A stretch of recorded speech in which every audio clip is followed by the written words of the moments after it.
தமிழ் சினிமாவிலங்க எங்கள் ஊர் பக்கத்தில் பார்த்தீங்கன்னா எங்கள் அம்மாவோட எங்கள் அப்பா பேரை சொல்லி நான் கேள்விப்பட்டதே கிடையாது, நான் பார்த்ததே கிடையாது.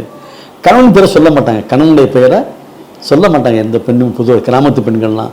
அப்படி யாராவது எங்கம்மா உங்கள் வீட்டுக்கார், எங்கள் வீட்டுக்கு அவர் பேர் என்னம்மா அப்படின்னு கேட்டோம்னா பக்கத்து வேறு என்ன, டே செல்வா தமணி உன் மாமா பேர் கேட்குறான்னு சொல்லுப்பா அப்படிம்பாங்க.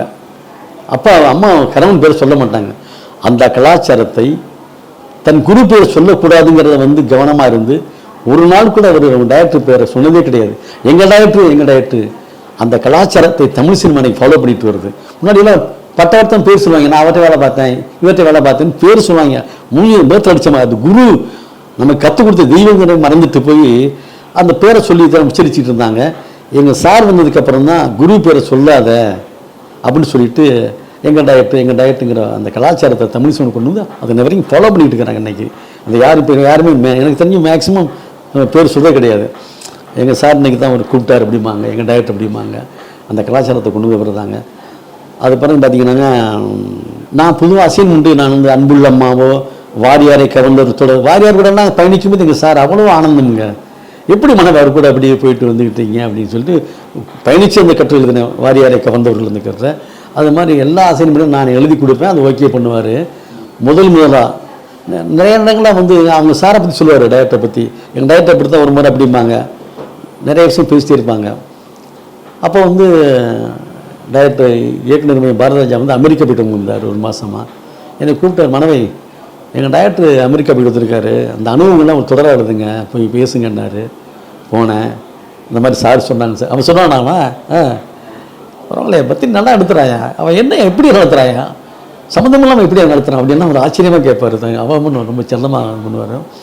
அப்புறம் தான் அந்த தொடர் அள்ளிநகரம் டு அமெரிக்கா வரை அப்படின்னு தொடர் எழுதினேன். இப்போ எனக்கு அவருக்கு எங்கள் சார் மாதிரி என்னை ரொம்ப ரொம்ப அன்பை வச்சுக்குவாருங்க.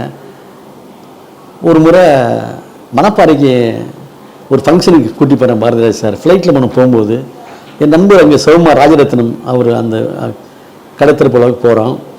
அங்கே போயிட்டுங்க ஃபங்க்ஷன் முடிஞ்சிருச்சு. வரும்போது ட்ரெயினில் வரோம், கூப்பையில் சாப்பிட வைக்கிறோம்.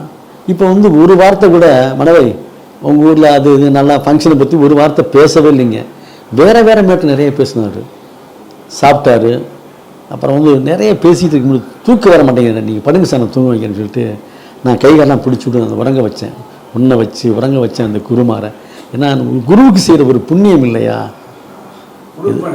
விடுப்பனை தாங்க. என் குருவுக்கு குரு, எனக்கும் குருவானார். அவருக்கு முதல் சீசன் தான், எனக்கு சீசனா என்ன நான் அன்புள்ள அம்மான்னு ஒரு புத்தகம் எழுதினேன். அதில் பாரதிராஜ் சார் அவங்க அம்மாவை எழுதியிருப்பேன். அந்த புத்தகத்தை ஒட்டி காமிக்கிறேன். சித்ரா சார் உட்காந்தார், சித்ரா லட்சுமண் சார் இருக்காரு. சித்ரா என் கலையை பற்றி எப்படி எழுதிருக்கான் பாரு, அவன் யார் அவன், எந்த மாதிரி எழுதுறான் பாரு, அவன் ரைட்டு. என்ன சார் என்னை எப்பவும் வெறும் மனைவின் கூட்டு கிடையாது, ரைட்டு மனவை வாய் அப்படிம்பாரு, ரைட்டர் மனவை அப்படிம்பாரு.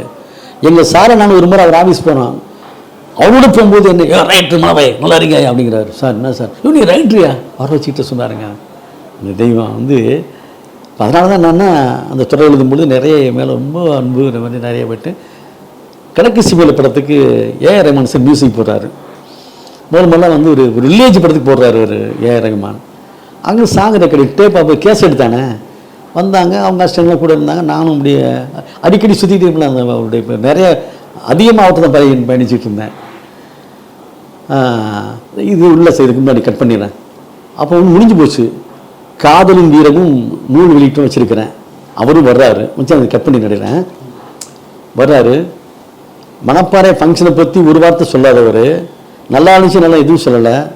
அங்கே பேசுகிறாரு, மனைவை என்னை போல் கருப்பானவன், என்னை போல் கோபக்காரன், சொந்த மண்ணில் சூரியன் கூட மரியாதை இருக்காது, ஆனால் மணப்பாறையில் இவனுக்கு மரியாதையை பற்றி நான் எழுந்து போனேன். இந்த தெய்வம் எத்தனை நாள் கழிச்சு சொல்லுதுங்க. ஏன் வரும்போது சொல்லக்கூடாதா, என்னைய உங்களை எல்லாம் கொண்டாடுறாங்க, இப்படி இவனா என்னையா நீ இப்படி பண்ணிட்ட அப்படி சொல்லியிருக்கலாம் இல்லையா. விடிய பயணிக்கிறேன், எப்போ தோணுதோ அப்போ சொல்கிறார் பாருங்க. அந்த மேடையில் சொல்கிறாரு. அப்போ தான் நான் சொன்னேன், ஒரு புத்தகம் எழுதினேன், 5ஆம் வேதம், என்னை நேசிக்கும் மண்ணை பற்றியும் நான் நேசிக்கும் மண்ணை பற்றியும் ஒரு புத்தகம் எழுதினேன். காரணம் இயக்குனர் இமயந்தான்னு சொல்லிட்டு 5ஆம் வேதம் அந்த புத்தகம். என் மண் சார்ந்த காதலும் கலாச்சாரமும் மணப்பாறை வரலாறு ஒரு கலாச்சாரத்தை எழுதக்கூடிய வாய்ப்பை கொடுத்தவர் இயக்குனர் இமயந்தான் அந்த புத்தகத்துங்க. அந்த வாய்ப்பு கொடுத்தாரு. அப்புறம் வந்து கிழக்கு சிமிலி போடுறேன், அந்த பாட்டு சாமி வந்துட்டார் போடுறாரு. கேட்டவொன்னே ஒரே கிறக்க உண்மையிலே. அப்படி எனக்கு வந்து இசை இல்லைங்க, எங்கள் சார் மாதிரி எனக்கு இசை ரொம்ப பிடிக்கும், நகைச்சுவை பிடிக்கும். அவருக்கு என்னெல்லாம் பிடிக்கும் எனக்கு அந்த ஏரியாவில் பிடிக்குதுங்க. போட்டு காமிச்சா போட்டவுடனே ரொம்ப நல்லா இருந்தது. கவிஞர் வைரம் சார் தான் எழுதியிருக்க அந்த பாட்டு. அந்த கடைசி சரணத்தை உடனே என்னை பாட முடிஞ்சது. காதல் என்னும் மந்திரத்தின் மாயம் என்ன, கல்லும் முள்ளும் இப்போது பூவானதே, வானவில்லின் துண்டொன்று மண்ணில் வந்து யாருக்கும் சொல்லாமல் பெண்ணானதே, தென்மேற்கு பருவக்காற்று தேனி பக்கம் வீசும்போது. பாட்டு என்ன பாரு, அவன் ரைட்டில் அவன் எப்படி சுற்றி அவர் என்ன கொஞ்சுவாருங்க அந்த தெய்வம். அவர் 3 நாளைக்கு முன்னாடி, அவர் இறப்பதற்கு 3 நாளைக்கு முன்னாடி என்னை கூப்பிட்டு ஒரு ஸ்கிரிப்ட் கொடுக்குறாரு. படித்தா பிடிச்சிடலாம்.